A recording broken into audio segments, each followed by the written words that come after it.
भगवान देवर्षि नारद जी ने भक्ति के सूत्र में वर्णन किया कि स्त्रीणाम धनस्य नास्तिकानाम वैरिणाम च चरित्रम न श्रोतव्यम।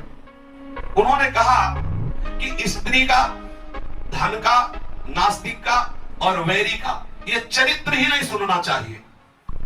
बहुत सुंदर बात है, इसमें बहुत सावधानी की आवश्यकता है। कह रहे हैं कि क्यों नहीं सुनना चाहिए? भाई किसी स्त्री के रूप की बात, किसी स्त्री के स्वभाव की बात हो रही है तो हमें सुनने में क्या परेशानी है? तो कह रहे हैं यस्य मनः स्त्रियास् चिंतने संलग्नम सा भगवत चिंतनम कथमपि न कर्तुम शक्नोति। जिसका मन स्त्री का चिंतन करने लगा उसके सामर्थ्य नहीं है कि भगवत चिंतन कर सके।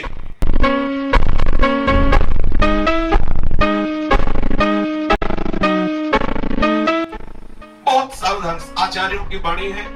यदि हम सिद्धांत को सुनेंगे, पूज्य पंडित गया प्रसाद जी महाराज से किसी ने प्रश्न किया कि बहुत सत्संग होते हैं और बहुत भगवत कार्य होते हैं लेकिन भगवत भाव रहित देखा जाता है, तो पूज्य बाबा ने कहा कि खूब साधन भक्ति का करो लेकिन आप असाधन असद आचरण यदि करते रहोगे तो कभी अनुभव नहीं होगा आपको। सत्संग करने वाला एकांत में असद आचरण करता है, सत्संग सुनने वाला एकांत में असद आचरण करता है।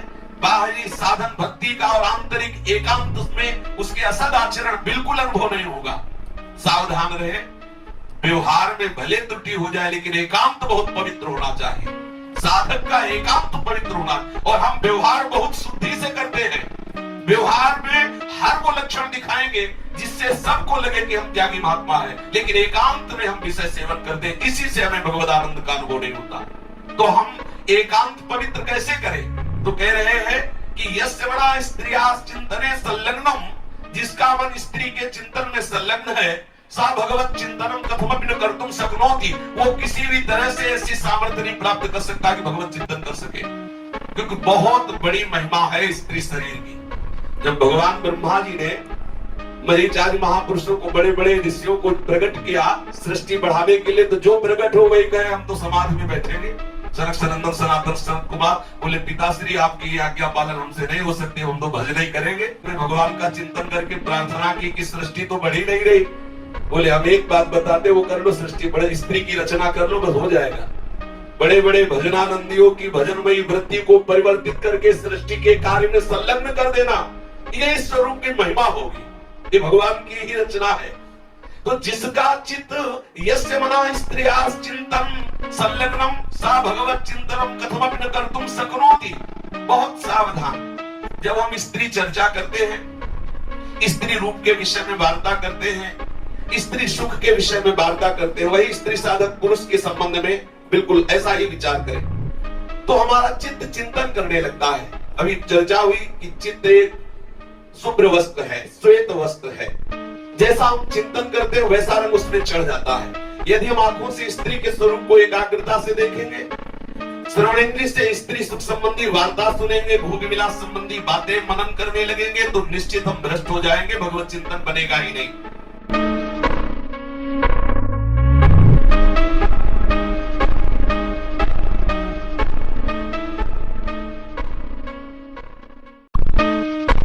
स्त्री चिंतने कामस्योत्पत्तिर्भवति। स्त्री का चिंतन निश्चित काम को उत्पन्न कर देता है। तथा कामा प्रेम मार्गे सर्वतो महान बाधकोस्ति। ये काम प्रेम मार्ग में सबसे अधिक बाधा है। स्त्री संबंधनी नाम वार्ता नाम श्रवणेन पठनेन दर्शनेन चैव स्त्री चिंतनम भवति। जब स्त्री संबंध से हम कोई वार्ता करते हैं, स्त्री संबंधी वार्ता श्रवण करते हैं, स्त्री संबंधी वार्ता पठन करते हैं, स्त्रियों को देखते हैं, तो जय स्त्री चिंतनम भवति, तो उसका स्त्री चिंतन बनने लगता है। और जिसका स्त्री चिंतन बन जाता है तो बोले भगवत चिंतनम कथमपि न कर्तुम शक्नोति, वो भगवत चिंतन नहीं कर सकता। अतः साधकस्य मुचितम यत् स्त्री विषयकम वार्तालापम न कुर्यात्। उचित है कि साधक को स्त्री संबंधी वार्ता बिल्कुल नहीं करनी चाहिए। स्त्री संबंधी वार्ताम गानम वा न सुनियात। स्त्री संबंधी कहीं वार्ता हो रही हो नहीं सुनना चाहिए, स्त्रियों के द्वारा गान हो रहा हो नहीं सुनना चाहिए। एक बार किसी संत से सुना कि यदि कोई पुरुष स्त्री संबंधी कहीं वार्ता हो रही हो नहीं सुनना चाहिए, स्त्रियों के द्वारा गान हो रहा हो नहीं सुनना चाहिए। एक बार किसी संत से सुना कि यदि कोई पुरुष लौकिक गीत भी गा रहा हो तो बड़े खड़े होकर सुन ले। एकदम निषेध है, पर अगर सुन भी लिया तो ज्यादा फर्क नहीं पड़ेगा। लेकिन यदि स्त्री मधुर वाणी से गा रही हो, हाव भाव प्रकट करे, बिल्कुल मत देखना, भ्रष्ट होने में संशय नहीं है। स्त्री संबंधी वार्ताम गानम वान श्रोणियात्, बिल्कुल न सुने। स्त्री संबंधी चित्रम न पश्येत, स्त्री का चित्र कभी एकांत में न देखे। स्त्री विषयकम पुस्तकम साहित्यम व न पठेत, जिसमें स्त्री संबंधी काम विषय को वार्ता हो उस साहित्य को न पढ़े न सुने। ईदृशम नाटकम चलचित्रादिकम चा नावलोकयेत, चलचित्र सिनेमा आदि नाटक आदि जिनमें ऐसी हाव भाव प्रकट करने वाली अभिनेत्री आदि है उनका दर्शन न करे। स्त्री चरित्र विषय किंचिदप्यालोचनम न कुर्यात्, स्त्री के विषय में कोई आलोचना न करे, उस विषय में ही न जाए।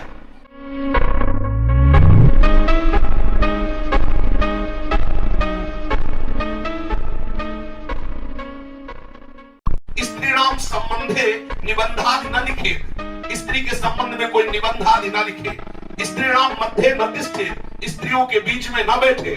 तथा स्त्री भी सह अनावश्यकम न संगच्छेत, स्त्रियों के संग में अनावश्यक न चले। ये साधका गृहस्थाः स्युस्तैरात्मनो विवाहितां पत्नीं विहाय यथा संभो मन्यासां स्त्रीणां संपर्कात् स्वात्मा रक्षणीयः। जो साधक गृहस्थ है स्युस्तैरात्मनो विवाहितां, वो अपनी विवाहिता पत्नी के सिवा यथा संभव मन्यासाम स्त्रीणाम संपर्कात् स्वात्मा रक्षणीयः, वो अपनी रक्षा करे कि किसी अन्य स्त्रियों से किसी भी तरह का संपर्क न करे। जो विरक्त साधक है वो संपूर्ण स्त्रियों से, जो गृहस्थ साधक है अपनी विवाहिता पत्नी के अलावा किसी से एकांत में न मिले, किसी से हंसी मजाक या आदि आदि। स्त्री संबंध, वो अपनी विवाहिता पत्नी के सिवा यथा संभव मन्यासाम स्त्रीणाम संपर्कात् स्वात्मा रक्षणीयः, वो अपनी रक्षा करे कि किसी अन्य स्त्रियों से किसी भी तरह का संपर्क न करे। जो विरक्त साधक है वो संपूर्ण स्त्रियों से, जो गृहस्थ साधक है अपनी विवाहिता पत्नी के अलावा किसी से एकांत में न मिले, किसी से हंसी मजाक या आदि आदि। स्त्री संबंधी चर्चा, स्त्री संबंधी कथन चर्चा करना या श्रवण करना या चित्र दर्शन करना, ये सब साधक के नाश का कारण है।